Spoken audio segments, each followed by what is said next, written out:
Hey, and welcome to another episode of the Critic's Journey. Today we're going to take a look at an action film that I guess we kind of all grew up watching if you're in my age group, and that film is Air Force One. Now, this film came out when I was in my last year at high school, I think it was. And I remember it was the film that everybody was talking about. It was this great big action blockbuster, and to be honest, I think I've probably only caught it a couple of times after I saw it back in 1997. I think I probably caught it a few times on TV in my 20s and early 30s, but I hadn't really taken a look at this film. I'm guessing for over a decade. So I thought for part of this series, I would sit down and go back and revisit it. So, for those that don't know the story, it basically revolves around a president played by Harrison Ford. And he goes and gives a diplomatic speech in Russia. And he's quite powerful in his stance on a conflict that's happening at the time. And upsets a few people with some comments that he makes. Now, a terrorist by the name of Ivan Karishnikov, played by Gary Oldman, Gary Oldman playing a Russian, gets aboard Air Force One by pretending to be a journalist. And once on board, he takes the entire flight hostage and says that he won't give in until a general that he wants freed from prison is freed. It goes back to, again, of course, that problematic thing that you sometimes get in Hollywood where one person's terrorist is another person's freedom fighter. So, there might be some people out there that think that could have been handled a little bit better than the way it is in the film. So I guess back when I watched this movie in 1997, I would have told you it was the greatest thing because I was going through this whole phase where I just loved action flicks. For people that have listened to previous episodes, you'll know that I was a bit of an action film and genre film junkie when I was a teenager. And I would have told you at the time that this was the greatest film ever made. Going back and looking at it, it's one of those films that does still hold up. Harrison Ford probably plays one of the most interesting presidents that you'll ever see in Hollywood. If you think of what like modern day presidents are like in movies, they quite often need the protector. Harrison Ford's president here does not need a protector. He's a war veteran himself, and he is the action hero of this film, and those parts work really well. The parts on board the plane, I think, still hold up to today. There's some amazing fight sequences between Harrison Ford and Gary Oldman, and if you go through and read some of the trivia about this movie, they were actually hitting each other. The director basically just gave them permission to punch the living suitcase out of each other, which is a pretty interesting way to let it go, because I can't see that kind of thing happening these days. Now, the director that I'm talking about here is Wolfgang Peterson, who, of course, also made some pretty interesting films around that time as well. He was also the director responsible for Troy. He did The Perfect Storm. He'd just come off doing Outbreak. So, yeah, he's one of those directors that certainly made a name for himself with some absolutely classic films. A little bit weird that he hasn't had anything come out for a while now as well.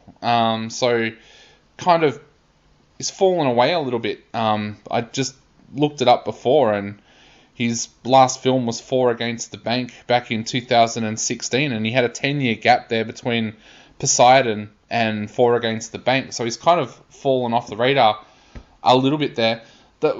One of the things I did notice about this film, And this is why before I said that back then I would have told you it was the greatest film of all time, because there's no way I would say that now. This film has some pretty major flaws, to be honest, when you go back and watch it again.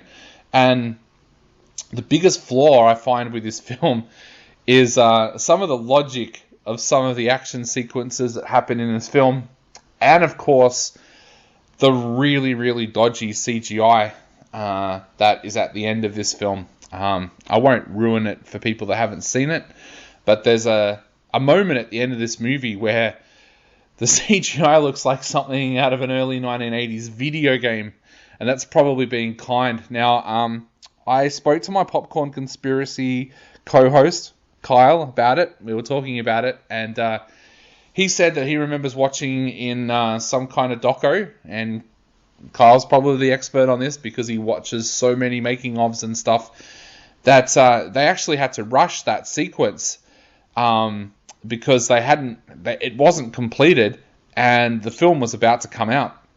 We're talking like literally about a month before the film came out, they were still doing some of the special effects. And that special effect was one of them, and they rushed it. It looks dreadful. They knew it looked dreadful, but they had to include it in the film because that was the best of what they had at that time. Now, the other bit in this movie that I had a huge issue with, if I was writing an article right now about problematic scenes during films, this one would be one that I would definitely talk about. Now, think back to the movie. If you've watched Air Force One before, it is the scene where the terrorists, well, first of all, the pilots of Air Force One try to make an emergency landing in Germany.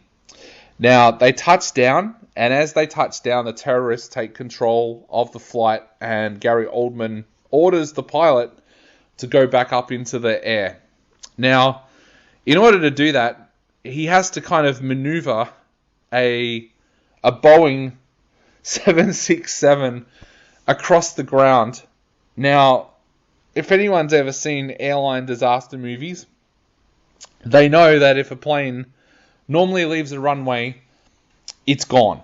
Boeing 767s are not all-terrain vehicles. They don't like driving on grass. And at the speed that this plane is going at, let's just say that thing would have come to a pretty miserable end right there and then.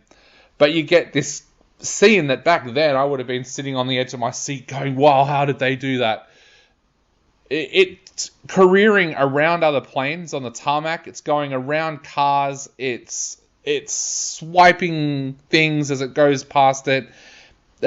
Literally, that plane would have fallen apart if that had really happened. But the one moment that made me really laugh was the moment where, in order to miss something, the pilot starts driving like he's driving a Formula One car, and the plane has the same reaction time as a Formula One car, which is absolutely ridiculous. Of course, a Boeing's turn circle is quite huge, and there is no way you could drive one like a Formula One car like this guy does. So that's probably the most problematic scene in this film. But look, the one thing that really did hit me going back and watching this movie was the fact that William H. Macy's character steals the show. Now, if I was writing an article right now on undefined heroes in movies, I would be putting Major Caldwell, William H. Macy's character, in that list, because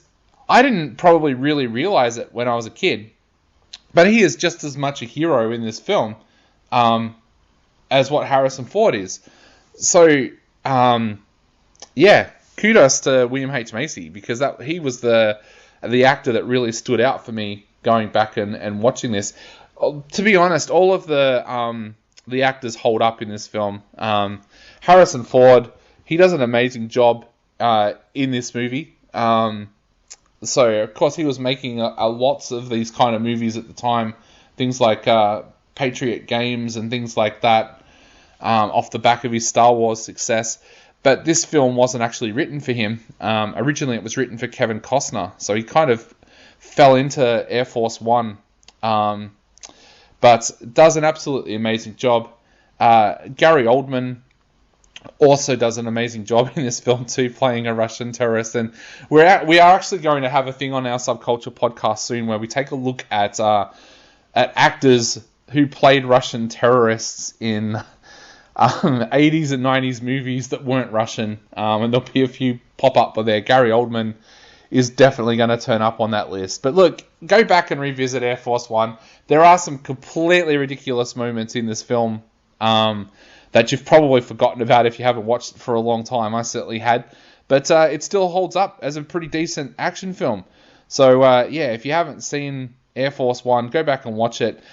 My revised score for this film, thinking probably at the time when I watched it in 97, I think I was writing for the Banner back then.